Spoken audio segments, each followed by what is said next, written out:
फिर दिन हुआ पुरानी रात का, करे सौ शुक्र हम खुदा की जात का, खुदा की जात का, नया फिर दिन हुआ। आज की आयत। उसने उससे कहा कि खुदावंद अपने खुदा से अपने सारे दिल से, अपनी सारी जान और अपनी सारी अक्ल से मोहब्बत रख। मत्ती 22 बाब 37वीं आयत। अजीज़ों, मोहब्बत एक खूबसूरत जज्बा और एक सुंदर एहसास है। मोहब्बत दर हकीकत खाली खुदा का खासा है और हमारे लिए उसकी खूबियों में से एक अनमोल तोहफ़ा। मोहब्बत में शफाफियत के लिए खुदा ने फरमाया, मोहब्बत हसद नहीं करती, शही नहीं मारती, फूलती नहीं, बदगुमानी नहीं करती, नाज़ेबा काम नहीं करती, अपनी बेहतरी नहीं चाहती, झुंझलाती नहीं, बदकारी से खुश नहीं होती।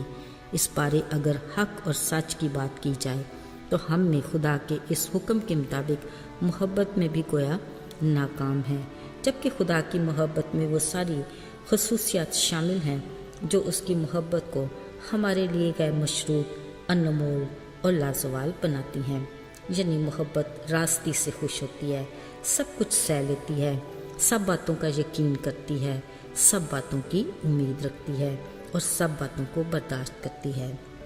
अजीज़ों, अगर हम खुदावंद अपने खुदा से ऐसी मोहब्बत रखते हैं तो फिर उससे बात करने, रफ़ाकत रखने की ख्वाहिश करना और उसके लिए वक्त निकालना कुछ दुश्वार नहीं। लेकिन हमारे खुदा से मोहब्बत का ये आलम है कि हमारी रोज़मर्रा मामूल की दुआ या कभी हमारी अपनी ज़रूरत के मुताबिक की दुआ करने से हम सोचते हैं कि हाँ बस ठीक है, हमने खुदा को खुश कर दिया। पर याद रहे, ये किसी भी सूरत काफ़ी नहीं, जबकि असल में होता ये है कि जिससे हम मोहब्बत रखते हैं उससे सेल फ़ोन पर भी घंटों बात की जाती है और फिज़िकली भी ज़्यादा गपशप में ही वक्त गुजरता है। और कभी ऐसा भी होता है कि हम अपने रोज़मर्रा के ज़रूरी काम भी नज़रअंदाज करके अपने दोस्त की रफ़ाकत को तरजीह देते हैं। अजीज़ों, अगर हम खुदा की शख्सियत और उसकी मोहब्बत को हकीकी मानों में जान लें तो यकीनी तौर पर खुदा हमारा शफीक बाप और बेहतरीन दोस्त है। अच्छा हो कि हम खुदा से हर रोज़ ज़्यादा वक्त बात करने को अपनी आदत बना लें। अगर हम ये तजर्बा करके देखें तो हमारी ज़िंदगी में खुशगवार बदलाव आएगा। साथियों, खुदा के एक खादम ने अपने रोज़ का ये मामूल बना लिया था कि जब उसे फुर्सत के लम्हात मिलते वो साहिल समंदर पर जाकर खुदा से बातें किया करता। एक दिन गीली रेत पर चलते अचानक उसने पीछे मुड़कर देखा। उसको अपने कदमों के साथ 2 और चलते कदमों के निशान नजर आए। खुदा ने उसे बताया कि ये दूसरे 2 कदमों के निशान मेरे हैं, वो मैं ही तो हूँ जिससे तू बात कर रहा है। इस बात से खुदा का ये खादम बेहद खुश हुआ। अजीज़ों, यूं ही खुदा से बात करना उसकी रफ़ाकत में उसका रोज़ का मामूल था। एक दिन खुदा का ये खादम किसी वजह से परेशान था, फिर भी वो साहिल समंदर गया और खुदा से बातें करता रहा। अचानक उसने पीछे मुड़कर देखा तो हैरान रह गया। फ़ौरन खुदा से शिकवा किया, कहा, मैं हर रोज़ रेत पर अपने साथ तेरे कदमों के निशान देखता हूँ, पर आज जब मैं परेशान हूँ, आज मैं तन्हा क्यों हूँ? खुदा ने कहा, बेटा, आज मैंने तुझे अपने और करीब करके गोद में उठा लिया है क्योंकि तू परेशान है, इसलिए रेत पर ये कदमों के निशान सिर्फ मेरे हैं।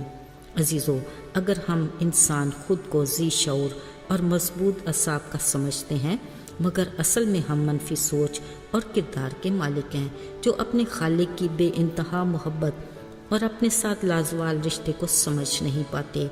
वो हमारा खालिक है, वो हमारे दिल दिमाग, सोचों, ख्यालों और इरादों से बखूबी वाकिफ़ है। वो जो हर पल हमारा ख्याल रखता है, वो जिसकी निगाह से हमारा कुछ भी काम छुपा नहीं। हम उससे भी बात करने में अपनी मसरूफियात को ले आते हैं और सुबह से शाम तक कदम कदम पर मिलने वाली बरकत का शुक्रिया अदा करना भी भूल जाते हैं। अपनी ज़रूरियात के लिए दरख्वास्त तो करते हैं, मगर जब हम उससे उसके बड़े फजल की बदौलत पा लेते हैं, फिर हम इतने खुदगर्ज बन जाते हैं कि 2 पल भी मुयस्सर नहीं जो शुक्रिया ही कह सकें। अजीज़ों, बुरा वक्त गुजर जाता है اچھے حالات آ جاتے ہیں، زندگی خوشحالی سے گزر رہی ہوتی ہے، چند لمحات کے بجائے فرصت کے کئی گھنٹے میسر بھی ہوتے ہیں، مگر سب کچھ دینے والے سے رفاقت تو دور کی بات ہے، شکریہ کہنے کا موقع بھی نہیں ملتا۔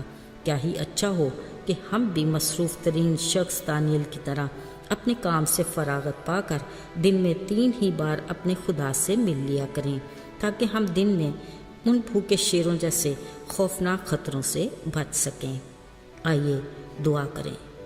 اے خدا، ہم اپنی ذات میں کس قدر خود غرض ہیں کہ اپنی ذات کے فائدے کے سوا کچھ سوچتے ہی نہیں، اور زندگی جیسی انمول نعمت دینے والے وقت کی کمی کا شکار رہتے ہیں، جو ہماری روحانی زندگی میں تازگی کی بڑی رکاوٹ ہے۔ اس رکاوٹ کو دور کر اور ہمیں اپنی رفاقت میں آگے بڑھا، یسوع کے نام میں آمین۔